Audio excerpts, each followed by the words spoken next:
नमस्कार विद्यार्थी मित्रों, मैं गौरव शर्मा। आज जो है ऑनलाइन स्टडी के माध्यम से आपके लिए आज का सब्जेक्ट है इंग्लिश। इंग्लिश जो कि आप लोग समझते हैं बहुत ज़्यादा हार्ड है, बहुत ज़्यादा कठिन है, बट आप कभी भी इंग्लिश को कठिन तौर पे ना लें। इसके प्रत्येक लॉजिक को समझने की कोशिश करें और समझकर उसमें आगे बढ़ना है। आगे आगे आप बढ़ें। आज जो है मैं आपको पेपर पैटर्न के बारे में समझाऊंगा।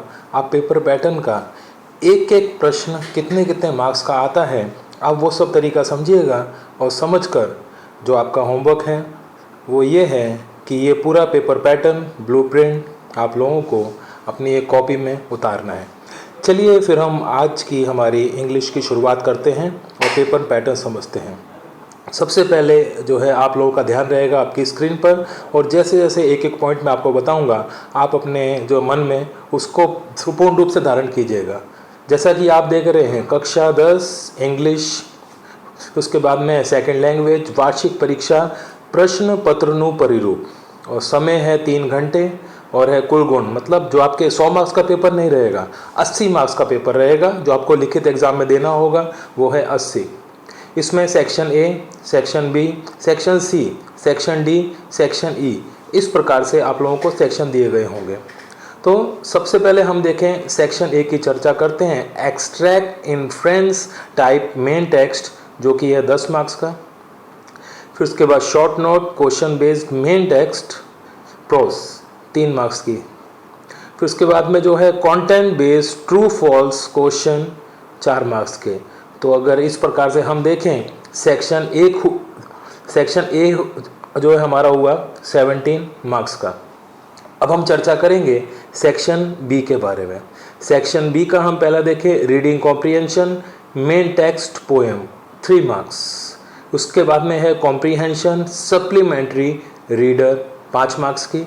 फिर उसके बाद में कॉम्प्रिहेंशन नॉन वर्बल, वो है 4 मार्क्स की। फिर उसके बाद में है reading comprehension unseen dialogue interview, तो ये है टोटल 4 मार्क्स का। तो फिर आप लोग चेक कर लीजिए 5 3 8 4 12 और फिर आ गया 16। तो मतलब कहने का तात्पर्य ये हुआ सेक्शन बी जो है वो है आपका 16 मार्क्स का। अब हम आगे चर्चा करेंगे सेक्शन सी के बारे में। सेक्शन सी में जैसा कि आप देख रहे हैं 1 2 3 4 5 जो है प्रश्न आएंगे। सबसे पहले हम चर्चा करें सेक्शन सी का। जो फर्स्ट जो है तो वो है complete the dialogue respond to the cues MCQ function based 3 marks का। फिर उसके बाद में है आइडेंटिफाई द फंक्शन। फंक्शंस के बारे में मैंने आपको कक्षा 9 में भी काफ़ी बार समझाया और उसके बारे में हमारी बहुत बार चर्चाएं भी हो चुकी है। और जब हमारा स्कूल चालू होगा रेगुलर, फंक्शंस के बारे में और आपको समझाया जाएगा। बट अभी हम सिर्फ ब्लूप्रिंट पेपर पैटर्न के बारे में समझ रहे हैं, तो केवल हम जो है छोटी सी चर्चा यहाँ पे मैं जान लें। जैसे यहाँ लिखा है identify the function match the columns 3 marks के। फिर उसके बाद में है complete the sentences function based, ये भी आपके फंक्शन है, ये भी आपके 3 मार्क्स के। फिर उसके बाद में देखिए जो है यहाँ पर मैं लिखा हुआ vocabulary complete the para blank main text, ये भी आपका 3 मार्क्स का। फिर उसके बाद में सेक्शन सी का ही जो है लास्ट हम चेक करें vocabulary finding the nearest meaning SR. तो जैसे यहाँ पर मैं लिखा हुआ है एसआर, तो आप लोग सोचेंगे कि एसआर क्या है, तो उसका मीनिंग होता है सप्लीमेंट्री रीडिंग बुक 3 मार्क्स का। तो उसका मतलब जो है सेक्शन सी आपका 3 एकम 3, 3 दूनी 6, 3 तिया 9, 3 चौक 12, 3 पाँचे 15। सेक्शन सी आपका रहेगा 15 मार्क्स का। अब हम चर्चा करेंगे सेक्शन डी के बारे में। सेक्शन डी में हमारा ग्रामर पार्ट स्टार्ट हो जाता है। सेक्शन डी का जो है पहला है इनडायरेक्ट स्पीच, जो कि आपके 3 मार्क्स की आएंगी एग्जाम में। फिर उसके बाद में है कंजक्शंस। जैसे कंजक्शंस के बारे में आपको बाद में जब हमारा स्कूल चालू होगा विस्तृत रूप में बताऊंगा। वैसे मैंने कक्षा 9 में आपको बताया था कंजक्शंस के बारे में, तो वो भी हमारी कितने मार्क्स की हैं, 3 मार्क्स की। फिर उसके बाद में सेक्शन डी का तीसरा जो है वो हमको दिया हुआ एडिटिंग, ये भी हमारे 3 मार्क्स की है। सेक्शन डी का यहाँ पर मैं do as directed, change the text, 2 items should be asked from gender, number, tense and voice. Do as directed दिया हुआ ये वाला 4 मार्क्स का। इसके बीच में देखिए अक्सर तो क्या होता है, यहाँ पर में टेंस चेंज आता है, वॉइस चेंज तो आता ही आता है। कहने का तात्पर्य ये कि जो है चेंज द जेंडर भी आ सकता है पैराग्राफ में, चेंज द नंबर भी आ सकता है, चेंज द टेंस भी आ सकता है और चेंज द वॉइस भी आ सकता है। टोटल आएगा 4 मार्क्स का।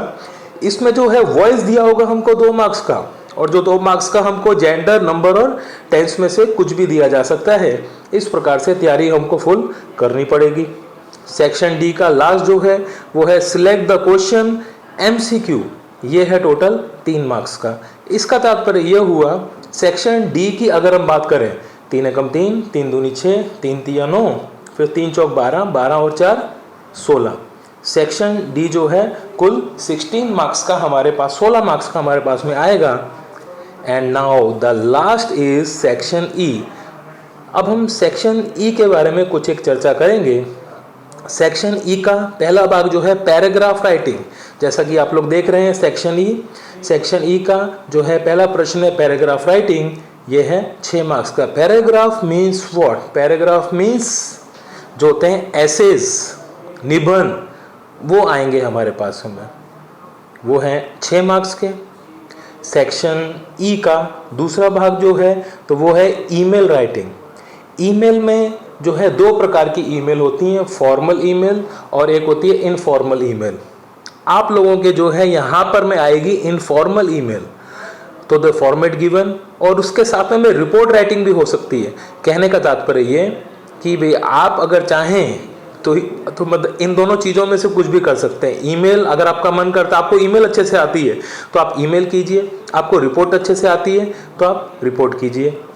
अब सेक्शन ई का लास्ट जो है तो वो है पिक्चर डिस्क्रिप्शन, चित्र की व्याख्या करें। आपको एक चित्र दिया गया होगा, जैसे कक्षा 9 में भी आता था, कक्षा 8 में भी आता था।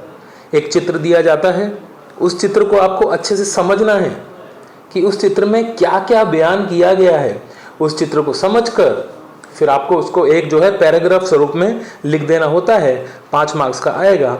इस प्रकार से आपका जो है प्रश्न पत्र वो आपका बनेगा टोटल 80 मार्क्स का। 80 मार्क्स का आपका पेपर आया करेगा। तो जो है मैंने आपको अभी आपके 10वीं कक्षा के इंग्लिश के जो है ब्लूप्रिंट के बारे में, पेपर पैटर्न के बारे में समझाया। तो मैं फिर इस प्रकार से आस रखता हूँ कि आप अच्छे से समझ गए होंगे, आपके माइंड में ये सब चीज़ें जो है अच्छी प्रकार से फिट हो गई होंगी। इन सब चीज़ों को आप एक जो है नोटबुक में लिखिएगा और नोटबुक में लिखकर उसको समझिएगा। अब जो है नेक्स्ट लेक्चर में जब मैं आपको मिलूंगा तो उसमें कोई हमारा जो ग्रामर का टॉपिक लेकर आऊँगा। तो फिर अभी के लिए जो है थैंक यू, धन्यवाद, भारत माता की जय। और जो है एक चीज़ और बोलूँगा कि आप लोग सुरक्षित तरीके से घर पे रहें, इधर उधर ना भटकें, और जो है मोदी जी के नियम के अनुसार चलें। Stay home, stay safe. धन्यवाद, थैंक यू।